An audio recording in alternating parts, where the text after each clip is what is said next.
అందరికీ నమస్కారం. ఈరోజు కథకి స్వాగతము. ఈరోజు కథ పంచతంత్రాల్లోని ఒక ప్రసిద్ధమైన కథ. చిన్నప్పటి నుంచి కూడా మనము వింటున్న కోతి మొసలి నేరేడు పండు కథ. ఒకప్పుడు ఒక నది ఒడ్డున పెద్ద నేరేడు చెట్టు ఉండేది. ఆ చెట్టుపై ఒక కోతి నివసించేది. ఆ చెట్టు పండ్లన్నీ సంతోషంగా తినుకుంటూ ప్రతిరోజు అది ఆనందంగా ఉండేది. ఒకరోజు ఒక ముసలి నది ఒడ్డుకు వచ్చింది.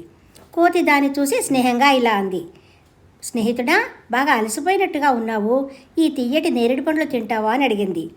మొసలి ఆ పండ్లు తిని చాలా ఆనందించింది. ఆ రోజు నుండి మొసలి ప్రతిరోజు అక్కడికి వచ్చేది. కోతి మొసలికి నేరేడు పండ్లు ఇస్తూ ఉండేది. ఇద్దరూ మంచి స్నేహితులయ్యారు. ఈ విధంగా కాలం గడిచిపోతూ ఉంది. మొసలి కొన్ని పండ్లను ఒకసారి తన ఇంటికి తీసుకువెళ్ళి తన భార్యకు ఇచ్చింది. ఆ పండ్లు చాలా తీయగా ఉండటంతో మొసలి భార్య ఆశపడింది. ఆమె ఇలా అనుకుంది, ఈ పండ్లు ఇంత తీయగా ఉంటే ఆ కోతి గుండెకాయ ఇంకా ఇంత తీయగా ఉండాలి అని అనుకుంది. ఆ మొసలి తన భర్తతో ఇలా చెప్పింది, నాకు ఆ కోతి గుండె తినాలని ఉంది, ఆ కోతిని ఇక్కడికి పిలుచుకురండి అని చెప్పింది.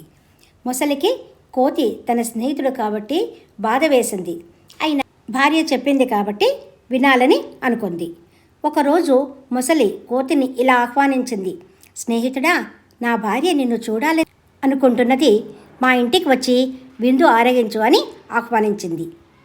కోతి స్నేహితుడే కదా అని సంతోషంగా ఒప్పుకుంది. కానీ తనకు ఈత రాదు కదా, నది దాటడం ఎలాగా అంది. అప్పుడు మొసలి, నా వ్యూపై నువ్వు కూర్చో, నేను ఈదుకుంటూ నిన్ను తీసుకువెళ్తాను అంది. అప్పుడు కోతి మొసలి వెన్నుపై కూర్చొని నది దాటడం మొదలుపెట్టింది. నది మధ్యలోకి వచ్చినప్పుడు మొసలి నిజం చెప్పింది, స్నేహితుడా, క్షమించు, నా భార్య నీకు భోజనము పెట్టాలని కాదు, నీ గుండె తినాలని కోరుకుంది అని అన్నది. కోతి చాలా భయపడింది.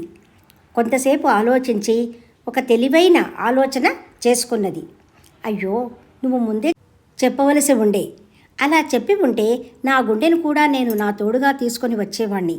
ఇప్పుడు నా గుండెను ఆ చెట్టుపై ఉంచి వచ్చాను, ఎలాగా మళ్ళీ తిరిగి వెళ్ళి తీసుకువద్దామా అని అడిగింది. ఆ మాటలు నిజమని మొసలి నమ్మింది. వెంటనే తిరిగి చెట్టు దగ్గరకు తీసుకువచ్చింది. చెట్టు దగ్గరికి రాగానే కోతి వెంటనే పైకి ఎగిరి చెట్టు పైకి ఎక్కింది. తర్వాత ఇలా చెప్పింది, అయ్యో మొసలి, ఎలా నమ్మావు నన్ను? ఎవరైనా గుండెను చెట్టుపై వదిలి వస్తారా?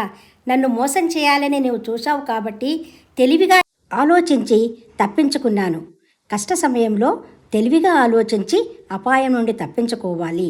లైక్ చేయండి.